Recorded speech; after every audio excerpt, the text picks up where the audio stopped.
I'm Fred Defalco from Anaheim, California, down Southern California. It's this 54 Buick Century, kind of a mild custom. It was an original, drivable 54 Buick. The tube radio, everything worked on the car.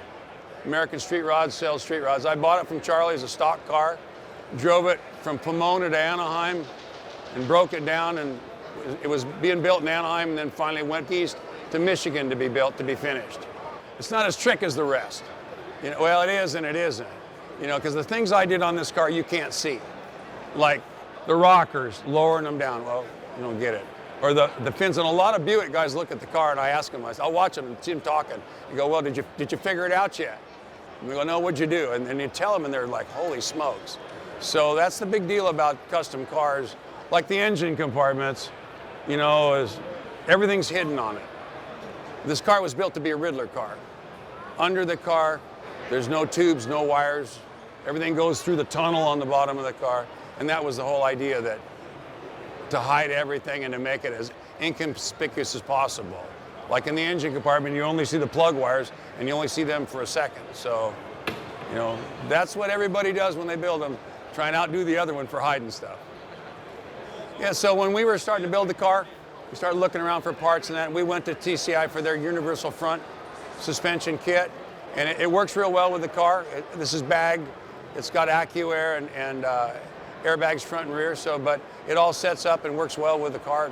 You can see it's down lowered. The wheels don't turn out too much. So the system worked real good for this particular car and the application we used on it. One-off frame, a lot of body mods to it that you don't really see. They're real kind of subtle. In the front, we filled in the lower bumper, filled in the cowl, took all the vents out, took the windshield wipers out. The dashboard's all hand-built. It's the shape of a true 55 Buick, but it's oversized. The back, we lengthened the fin on the top and lowered it and accentuated the crease in it, and then lowered the back bumper and pushed it out, and then lowered and extended the back fin, and everything's cut. Both front bumpers are cut in that. The side of the car's been all lowered down and added an inch to it to give it a lower stance. It's a ZZ6 engine, but we put shim packs in the heads to make it look like a nail head with a valve cover straight up and down. Vintage air, Wilwood disc brakes front and rear, custom one-off Evod rims, two-tone jade green, a dark green and a silver mist green. Fun car, fun to drive, different than everybody's.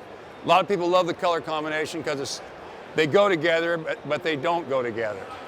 And the greens are popular right now, so it was a big deal to get it done early enough to be one of the first ones. I've had a 37 sedan delivery, was my first car with TCI frame.